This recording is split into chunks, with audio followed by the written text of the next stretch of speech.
I want to thank everybody for taking time out of their, regular scheduled day to join us. Hopefully, we continue to bring value.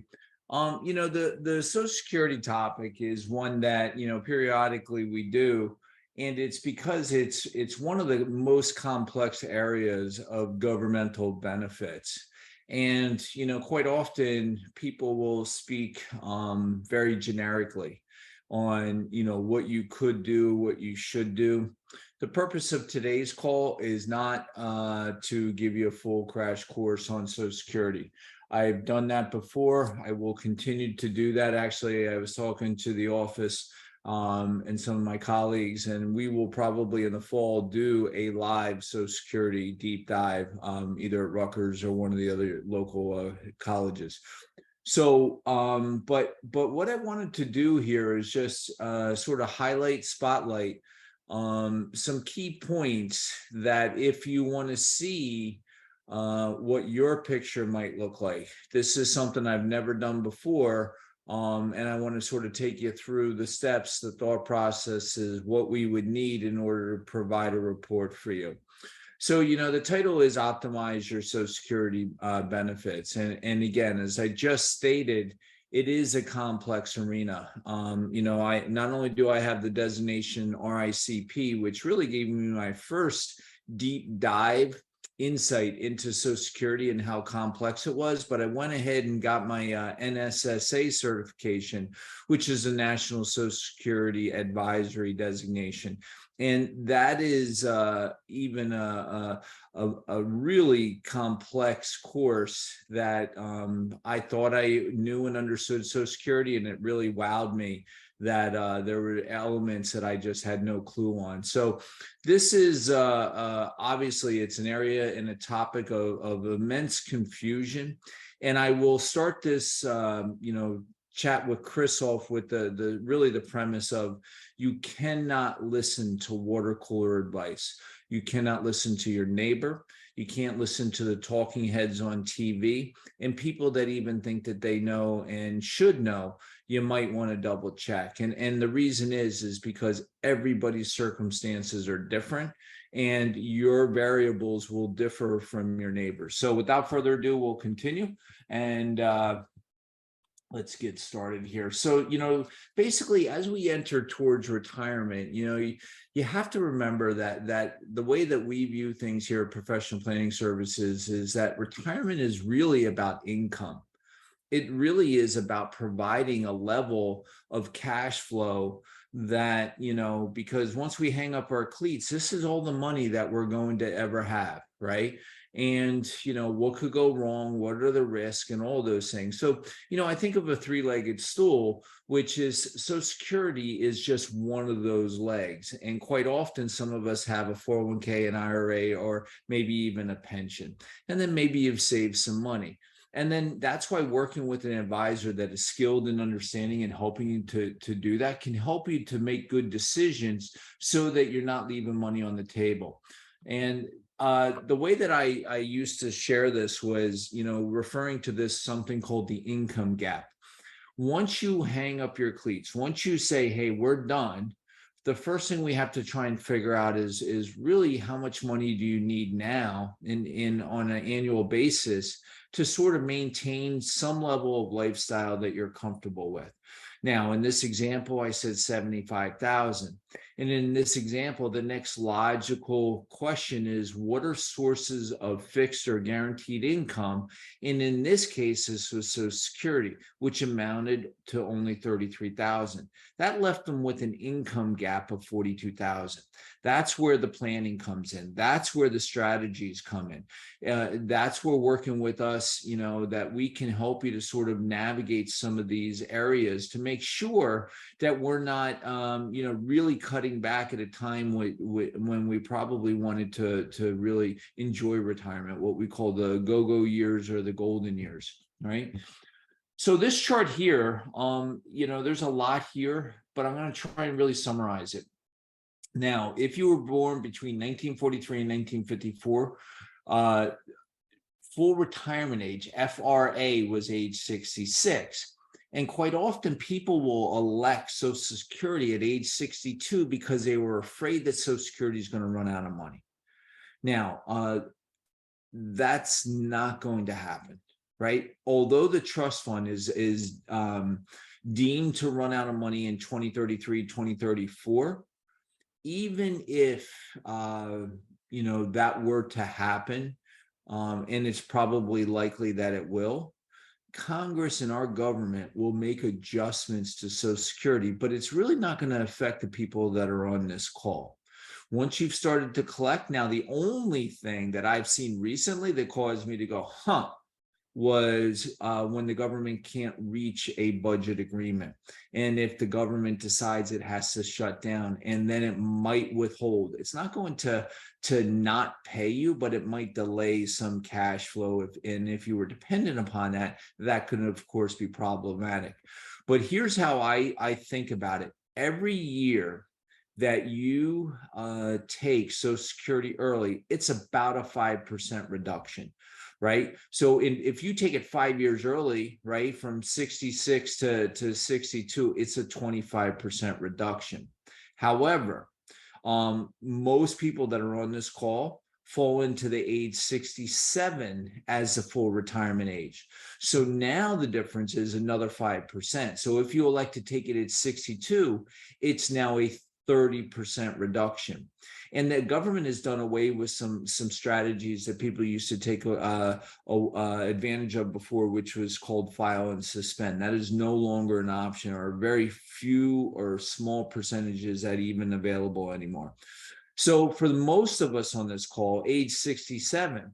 Now, why I don't like to give boilerplate suggestions is because, the person that is, next to you in the room, if I were doing this in a college setting, maybe they're single, maybe they're not married, maybe their family has a health history where, maybe they have health issues, maybe their mother and father have passed away early.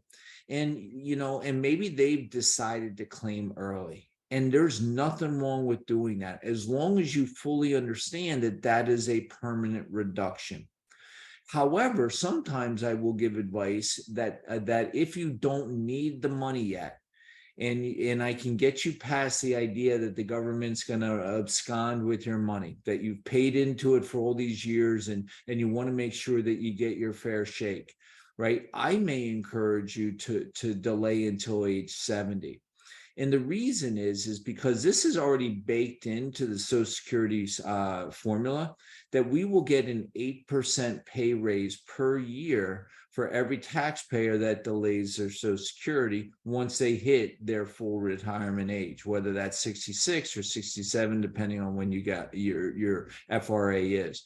So it's a nice way to sort of say, hey, let's delay that Social Security benefit. And again, the risk that I hear, or the pushback that I hear sometimes, is that, the government's going to run out of money. And I just don't think that that's the case. Now, with that said, one of the things that I might recommend is that if you are going to delay, one of the things that I found out, and again, I've been doing this for over 30 years. And as I was first exploring, and I would say to somebody, hey, you're retired, congratulations. And they'll say, hey, we need some money. Where should we pull it from? And they would collect their Social Security because that seemed like the thing to do. And to be honest, I didn't know much better back then either.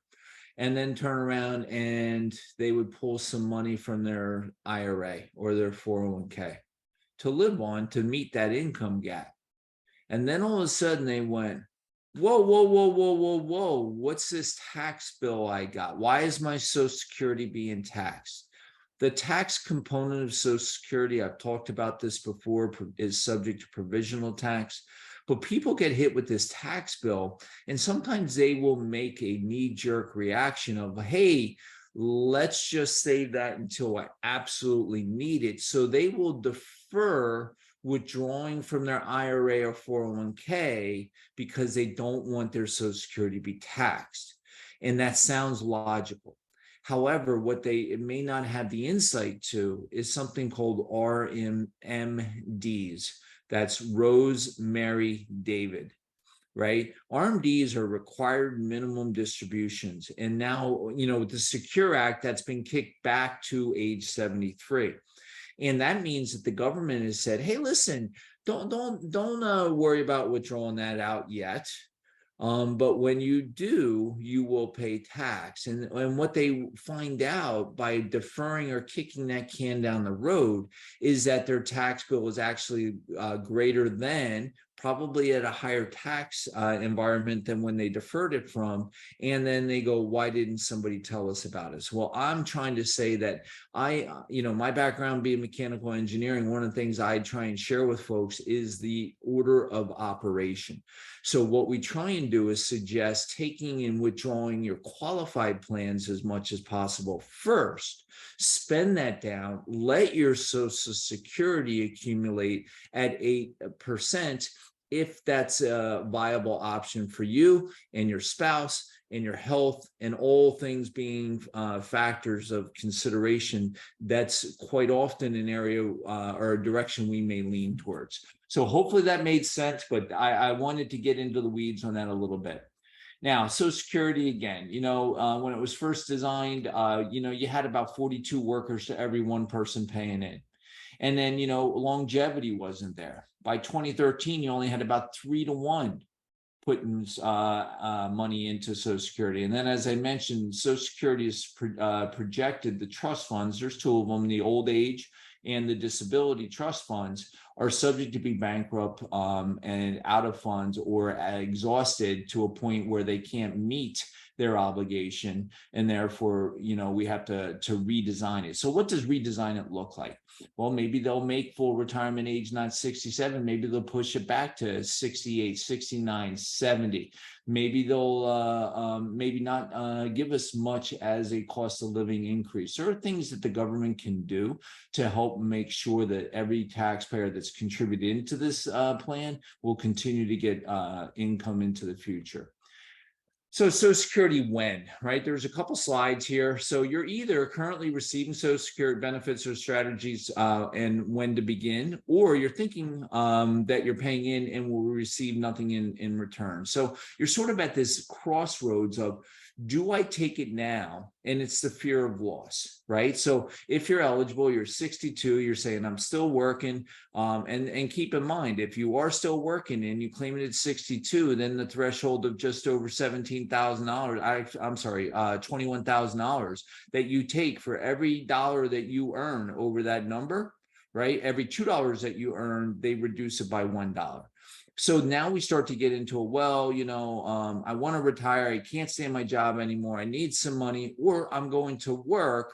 But if you do, you can't earn over that $20,000 threshold. So there's rules about it. But then, the other side of the equation is, hey, I'm receiving the benefits, but maybe I'll claim off my spouse, or maybe you're a divorcee, maybe you're a widow. There are so many variables. I cannot emphasize that enough.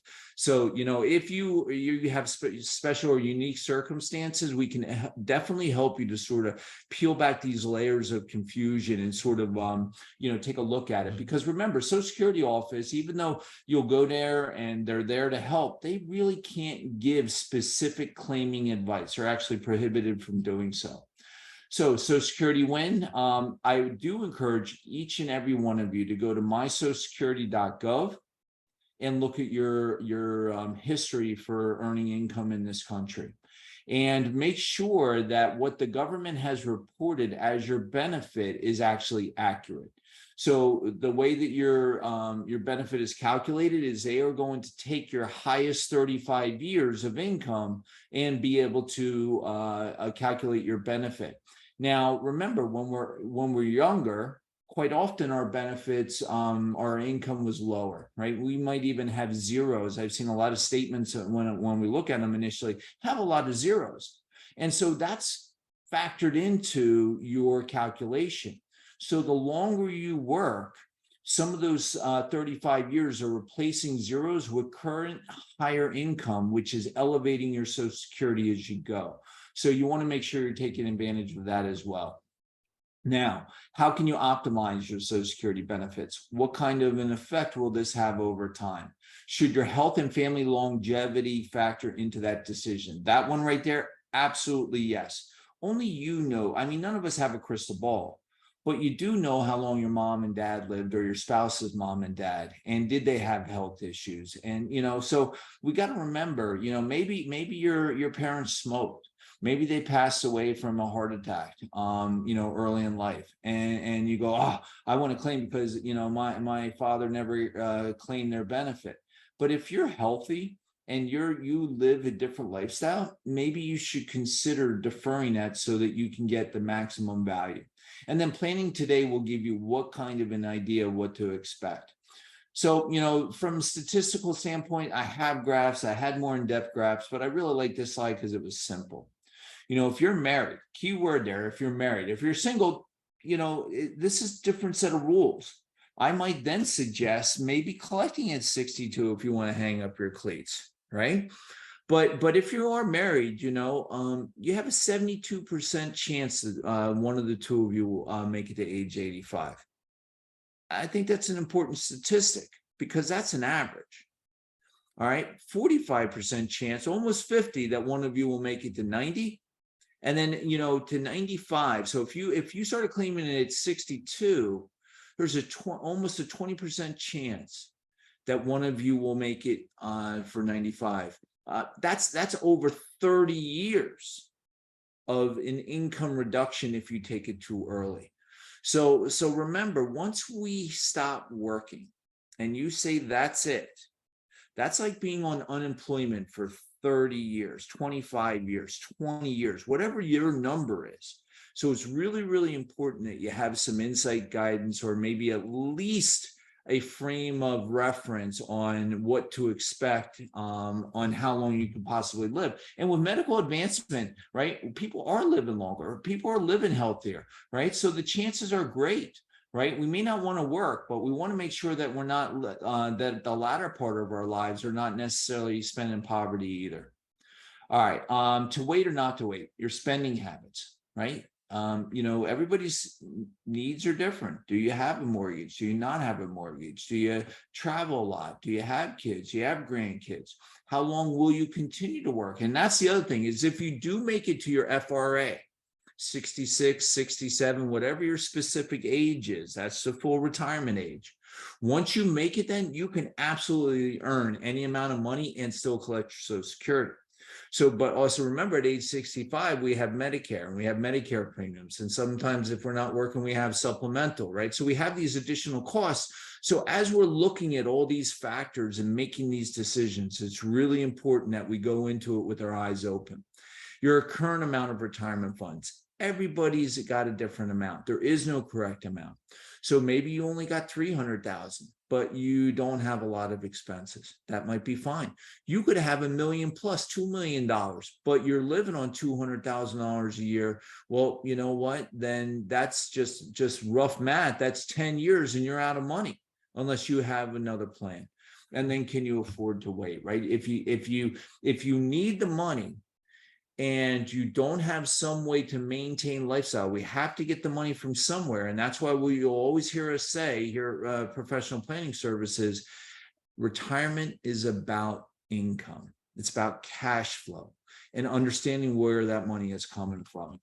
So this report here, I'm going to take us real quickly, but this is a report, and this is what I was saying. I've never offered this before. If you really would like to see what the numbers state, I'm going to real quickly show you what this report looks like. This is a heat map, but this example shows if this client waited to age 67, that they are leaving, right, $108,000 versus if one of them waits till age 70. So, maybe $100,000 is not a lot of money to you. And maybe it seems to be a marginal difference. But depending on what both of your income is, and depending on when you decide to claim, we can look at that. If you would like that report, if you'd like to see what it looks for you specifically, then what I'm going to ask you to do is to provide us with, you can email me at chris@professionalplanningservices.com. This is a no obligation Social Security optimization report. but we're going to ask you for the following information: yours and your spouse's names, right? Yours and your spouse's date of birth, yours and your spouse's email address, yours and your spouse's contact information. And then you both need to go to Social Security, myssa.gov, and you need to get your most current reports. And before we hop on a meeting, a Zoom, and we go through this, I'll provide this for you, right, at no cost to you. One of the things that I will say is be careful when you go to myssa.gov. There's what they call challenge questions. If you've not been on there, and I've seen folks that inadvertently, it almost seems like a trick question. And somehow, wherever they got information on you and your background, and they'll say, have you ever lived at this street? And they'll list 5 streets. And you'll say, nope, never lived at any of those streets. And maybe that is in fact true, but if they have misinformation and you get it wrong, you're locked out of the account for 24 to 48 hours. So just keep that in mind. We're dealing with the government. But this is just something that I have not offered before. I'd like to be able to offer for you, right? It's just to give you some frame of reference so that as you're looking forward towards retirement, that you're making accurate and good choices and decisions, so that we can better guide you on how to fill that income gap if you should and do have one, to maintain the quality of life and lifestyle.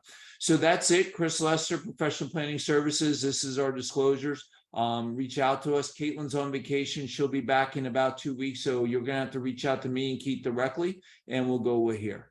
So thank you.